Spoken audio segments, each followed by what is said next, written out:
Peter Mokaba who said adapt or die in reference to the ANC Youth League.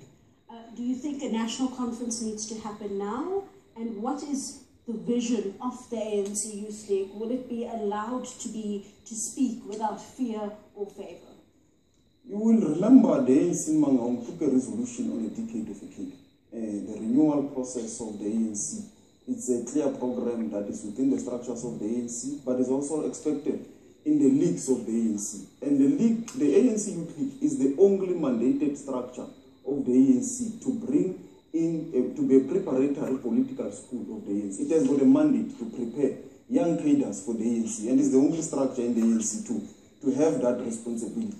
So if there will be any organizational renewal, it will happen in the Youth League, and it will therefore infuse into the life of the ANC. What is important is that within the structures of the Youth League, we must make sure that we bring credible young people who are clear in terms of the working class struggle, who are clear in terms of the skills revolution that the Youth League must advocate for, education and many other issues. We cannot in the Youth League today bring people who are accused of fraud, corruption or any other thing, because we can't be a breeding ground for corruption and fraud in the Youth League, because we are mandated to be part of those who must renew the organization. And the only renewal that can happen, it can only happen from a young age, it can only happen from a mandated constitutional structure of the ANC. So from where I'm sitting, I think the Youth League, I've seen many members all over the country. They are very committed to renew the Youth League, they are committed to breathe life, they are committed to participate, and the determination has spurred us to participate also. So I am convinced that the Youth League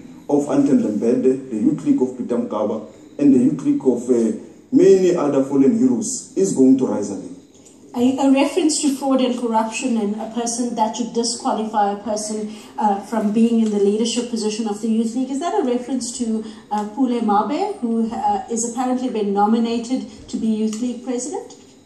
Yes, it is. It's unfortunate it did not come here. When you informed me that we're going to have a discussion, you said it's going to be here. It's unfortunate he did not come, but it is. You will remember Comrade Paulo Jordan has resigned because his image, he knew was going to turn the ANC. He was not found guilty of any corruption. He was not found guilty of any transgressing any law. Miriam Sekhaputa resigned from the NEC, and Lungisa resigned from the PC in the Eastern Cape, because of the Mangaung resolution, which says a member must voluntarily not take the organization with him and drag the name of the organization. So what is it that is special about this member who does not want to assist the organization? Why does he want to drag us to the mud? Because we know he argues that, he might argue that I've heard the NTT press conference that a person is innocent until proven guilty. But in a political structure, the test is different. It's not like you are testing a person in a constitutional process. That's why people all over the world, when they are accused of scandals, they resign immediately. Before they go and deal with their matters, clear their name, and come back. They don't take their structure with them to the court. Now, like you said, Mabe was invited to the show, and we hope to get some comment from him a little bit later. He's not been found guilty of anything, but there are serious allegations that he is facing. You have also been considered by some branches, both of you, in fact, to be a president of the ANC Youth League. Are you available? Like I said before, and this is how I've been socialized in the ANC Youth League. There hasn't been any formal structural nomination of either of us. But your names are being discussed. This is why I'm coming to. I will avail myself for whatever position that the branches of the ANC Youth League nominate me in, whether it's branch chairperson, president, secretary, or just, if not, sometimes it can even happen that you are not nominated to anything.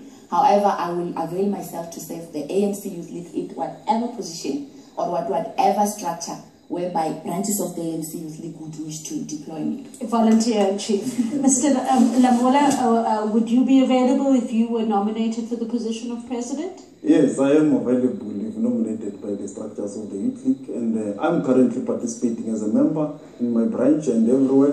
So I'm available to serve the Youth League and participate in its renewal process and rebranding and rejuvenating the life of the Youth League, because I believe it's the organization that will assist the ANC to rejuvenate itself, it's the organization that will assist the ANC to come back to the values that it is known of. And it is young people that must continue to infuse new thinking and new energy so that the ANC become durable for another 100 years. As the Youth League celebrates its 70 years. It's the first time, Mr. Namola, that anyone in my time as a political reporter that I've asked that question to has said they're available.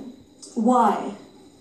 No, I mean, why must we continue to dilly-dally about the reasons and the future of our organization? When you join the Youth League, you join it voluntarily. It says you must place your skills, you must place yourself at the disposal of the organization. And that's what I'm doing. But the other point, which is very important, is that when it is an open secret now that there are processes of lobbying, kleptocracy, there are people sitting in offices, in small corners, and they influence the branches through money, through many other unscrupulous That's a very serious allegation. So you're saying money is deciding nominations? Yes, it is happening now. It's an open secret. It's well known in the structures of the Youth League. It is not a secret in any forum. It is known that there is a flash of money that is being spread all over the country. And it is going to erode the organizational culture, the organizational values, and so forth of the Youth League. So a contest in the organization of the Youth League must not be about money. It must be about ideas. But how bad is the issue of money in ANC and Youth League politics when it comes to nomination and contestation? A patronage is a problem. It is a cancer, not only in political spheres, in any institution or organization. However, my view is that at the end of the day, because I know myself, I have confidence in the membership of the ANC Youth League.